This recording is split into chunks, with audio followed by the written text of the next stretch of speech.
God please lead in maintaining the status. I am requesting. दोस्तों, हिमालय की जिन गगनचुंबी बर्फीली चोटियों और घने सर्द जंगलों में अक्सर एक डरावना सन्नाटा पसरा रहता है, आज उसी सन्नाटे के पीछे एक ऐसा खौफनाक और बारूदी चक्रव्यूह रचा जा रहा है जिसकी एक छोटी सी चिंगारी किसी भी वक्त दो परमाणु संपन्न देशों के बीच तीसरे विश्व युद्ध का अलार्म बजा सकती है। क्या ड्रैगन एक बार फिर अपनी पुरानी और कायराना फितरत का पर्दा उड़कर अंधेरे का फायदा उठाते हुए भारत की पीठ में छुरा घोंपने की फिराक में है, या फिर समंदर की तरह ही हिमालय की इन अगम्य ऊंचाइयों पर भी एक बहुत बड़ा कूटनीतिक और सैन्य जाल बुना जा चुका है? आज हम आपको उस विवाद की तह तक ले जाएंगे जिसने अचानक दिल्ली के साउथ ब्लॉक से लेकर बीजिंग के रक्षा मुख्यालयों तक नींदें उड़ा दी हैं। इस पूरे विवाद और खौफनाक रहस्य की शुरुआत होती है भारत के पूर्वोत्तर राज्य अरुणाचल प्रदेश के ऊपरी सुबनसिरी जिले के ताकसिंग सेक्टर से, जहां सदियों से निवास करने वाली नाह जनजाति के लोगों ने एक ऐसा विस्फोटक दावा कर दिया है जिसने पूरे देश में भूचाल ला दिया है। नाह वेलफेयर सोसाइटी, जो इस दुर्लभ आदिवासी समुदाय का प्रतिनिधित्व करती है, उसने भारत सरकार और सेना के सामने एक बेहद गंभीर और डरा देने वाला आरोप पत्र दायर किया है। उनका दावा है कि चीनी पीपुल्स लिबरेशन आर्मी ने अपनी कुख्यात सलामी स्लाइसिंग रणनीति के तहत खामोशी से कदम बढ़ाते हुए पिछले कुछ सालों में भारत के भीतर उनके पारंपरिक चराई, शिकार और औषधीय वन क्षेत्रों पर अपना अवैध और पक्का कब्जा जमा लिया है। नाह जनजाति कोई साधारण समुदाय नहीं है। ये वो लोग हैं जिनकी पूरी आजीविका, संस्कृति और जीवन हिमालय की उन दुर्लभ और कीमती जड़ी बूटियों, वन संसाधनों और मौसमी कृषि पर टिका है जो अब कथित तौर पर उनकी पहुंच से बाहर होते जा रहे हैं। उनका दर्दनाक दावा है कि जिन घाटियों में उनके पूर्वज शांति से अपने पशु चराते थे और बेखौफ घूमते थे, आज वहां चीन ने कंक्रीट की चौड़ी सड़कें बिछा दी हैं, नदियों पर मजबूत पुल बना लिए हैं, कटीले तारों से घिरे सैन्य शिविर गाड़ दिए हैं और अपनी अत्याधुनिक निगरानी चौकियां स्थापित कर ली हैं। इस दावे ने पूरे देश के रणनीतिकारों के माथे पर पसीना ला दिया, क्योंकि अगर यह बात सच है तो इसका सीधा मतलब है कि दुश्मन हमारे घर के बेहद अंदर तक घुस चुका है और हमारी संप्रभुता को सीधा चैलेंज कर रहा है। लेकिन कहानी में असली सस्पेंस और ट्विस्ट तब आया जब यह खबर आग की तरह राष्ट्रीय मीडिया में फैली और भारतीय सेना ने अपना फौलादी एक्शन शुरू किया।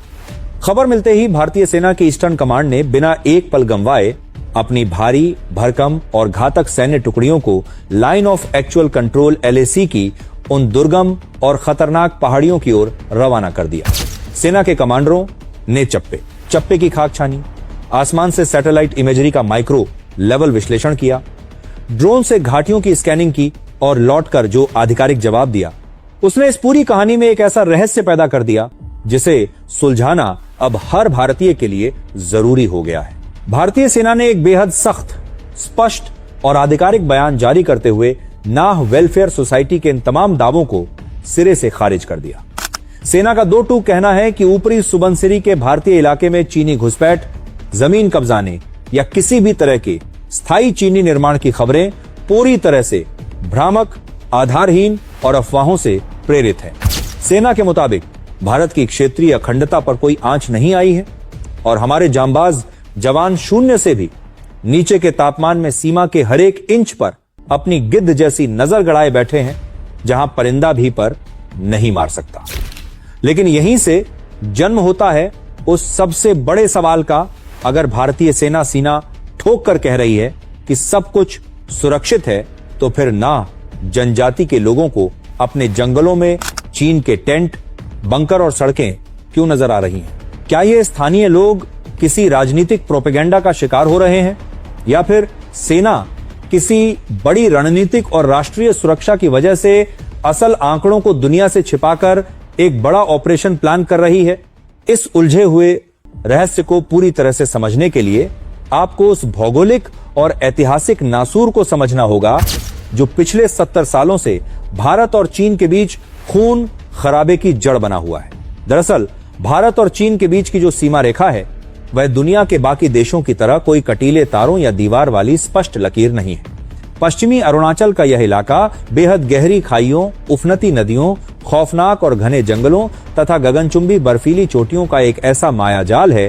जहां कोई इंसान तो क्या, सूरज की रोशनी और जीपीएस के सिग्नल भी बमुश्किल पहुंच पाते हैं। साल 1914 में जब ब्रिटिश सरकार ने मैकमोहन रेखा खींची थी, तब से लेकर आज तक चीन अपनी विस्तारवादी, लालची और बेशर्म नीयत के चलते इस रेखा को मानने से साफ इनकार करता आया है। ड्रैगन का झूठा और बेबुनियाद दावा यह है कि पूरा का पूरा अरुणाचल प्रदेश दक्षिणी तिब्बत का हिस्सा है, क्योंकि तवांग और अरुणाचल के कई प्राचीन बौद्ध मठों का सीधा सांस्कृतिक और ऐतिहासिक संबंध तिब्बत से जुड़ा हुआ है। चीन इसी इतिहास को तोड़ मरोड़ कर पेश करता है। इसी घिनौनी नियत के कारण दोनों देशों के बीच line of actual control LAC की कोई संयुक्त रूप से निर्धारित और मान्य सीमा नहीं है। भारत का नक्शा जहां खत्म होता है, चीन वहां से अपना इलाका शुरू होने का दावा नहीं करता, बल्कि वो भारत के कई किलोमीटर अंदर तक अपना दावा ठोकता है। इसी परसेप्शन या धारणा के अंतर के कारण एक बेहद खतरनाक सैन्य स्थिति पैदा होती है, जिसे रणनीतिक भाषा में ओवरलैपिंग पेट्रोलिंग कहा जाता है। इसका मतलब यह है कि एक साल भारतीय सेना गश्त करते हुए उस आखिरी बिंदु तक जाती है जिसे वह अपना मानती है, और ठीक उसी तरह चीनी सेना गश्त करते हुए उस बिंदु तक आती है जिसे वह अपना हिस्सा मानती है। जब इन अदृश्य रेखाओं के बीच दोनों देशों की पेट्रोलिंग पार्टियां आमने सामने टकराती हैं, तो तनाव, धक्का मुक्की और हिंसक झड़प की स्थिति पैदा हो जाती है। सैन्य जानकारों का मानना है कि ना जनजाति के भोले भाले लोगों ने शायद इसी ओवरलैपिंग पेट्रोलिंग के दौरान चीनी सैनिकों की अस्थायी आवाजाही या उनके द्वारा छोड़े गए निशानों को स्थायी कब्जा या निर्माण मान लिया है। लेकिन अगर बीजिंग में बैठे शी जिनपिंग और उनके जनरलों को यह गलतफहमी है कि वह 1962 की तरह हमारे इस भौगोलिक भ्रम या हमारी शांतिप्रिय नीति का फायदा उठाकर भारत की पीठ में छुरा घोंप देंगे, तो आज का नया भारत उन्हें एक ऐसा खौफनाक और रोंगटे खड़े कर देने वाला सरप्राइज देने के लिए तैयार बैठा है, जिसकी गूंज से पूरी PLA थर्रा उठेगी। भारतीय सेना अब LAC पर सिर्फ बचाव या डिफेंस की मुद्रा में नहीं है, बल्कि उसने अरुणाचल प्रदेश की इन वादियों को एक अभेद्य किले और चीन के लिए एक किलिंग जोनों में तब्दील कर दिया है। आज के भारत ने अपनी रणनीति पूरी तरह से बदल दी है। अब भारत का साफ और फौलादी संदेश है, हम छेड़ेंगे नहीं, लेकिन अगर तुमने छेड़ा तो हम तुम्हें छोड़ेंगे नहीं। अगर ड्रैगन ने LAC पार करके एक भी नापाक कदम उठाने की जुर्रत की, तो इस बार उसे सिर्फ खदेड़ा नहीं जाएगा, बल्कि उसी बर्फीली खाई में हमेशा के लिए दफन कर दिया जाएगा। भारत सरकार और भारतीय सेना ने पिछले कुछ सालों में बॉर्डर रोड्स ऑर्गेनाइजेशन के साथ मिलकर अरुणाचल के इंफ्रास्ट्रक्चर को इस युद्ध स्तर पर अपग्रेड कर दिया है कि चीन के कमांडरों के पसीने छूट रहे हैं। जहां पहले हमारी सेना को फॉरवर्ड पोस्ट तक पहुंचने में हफ्तों लग जाते थे, वहां आज दुनिया की सबसे ऊंची और आधुनिक सेला टनल और ऑल वेदर हाईवेज के जरिए भारतीय सेना के भारी भरकम T-90 Bhishma tank, M 7, 100, 77 howitzer तोपें और बख्तरबंद गाड़ियां चंद घंटों में बॉर्डर पर दुश्मन का सीना छलनी करने के लिए पहुंच सकती हैं। बात सिर्फ यहीं खत्म नहीं होती। भारत ने अपनी सबसे खतरनाक और मारक माउंटेन स्ट्राइक कॉर्प्स को पूरी तरह से इसी मोर्चे पर तैनात कर दिया। इन घातक कमांडोज का एकमात्र काम अपनी जमीन की रक्षा करना नहीं है, बल्कि युद्ध की स्थिति में सीधे चीन के इलाके में घुसकर उनकी चौकियों को तबाह करना और उनके सप्लाई चेन को काटना है। आसमान से निगहबानी और मौत बरसाने के लिए भारतीय वायुसेना ने अपने इंजनों को हर वक्त गर्म कर रखा है। चीन के सरहद के ठीक पास राफेल और सुखोई 30 MKI के स्क्वाड्रन गरज रहे हैं, जबकि पहाड़ों की ओट में अपाचे अटैक हेलीकॉप्टर्स किसी काल की तरह मंडरा रहे हैं और चिनूक भारी मालवाहक हेलीकॉप्टर रात के अंधेरे में भी तोपों को चोटियों पर पहुंचा रहे हैं। और अगर चीन ने मिसाइलों की बात की, तो पहाड़ों की चोटियों पर तैनात ब्रह्मोस सुपरसोनिक क्रूज मिसाइलें और Pinaka multi barrel rocket launcher चीन के तिब्बत स्थित हर कमांड सेंटर, एयरबेस और सैन्य ठिकाने को अपने रडार पर लॉक कर चुके हैं,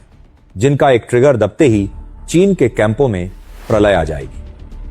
अगर देश के रक्षकों की यह खौफनाक युद्ध तैयारी और हमारी ये डीप एनालिसिस महा रिपोर्ट आपको पसंद आई हो, तो इस वीडियो को एक जोरदार लाइक करें, इसे अपने हर ग्रुप में ज्यादा से ज्यादा शेयर करें और देश की आन बान शान से जुड़ी हर प्रामाणिक खबर के लिए हमारे चैनल को तुरंत सब्सक्राइब करके बेल आइकन जरूर दबाएं। और हां, जाने से पहले कमेंट बॉक्स में अपनी पूरी ताकत से जय हिंद और भारतीय सेना जिंदाबाद लिखना बिल्कुल मत भूलिएगा।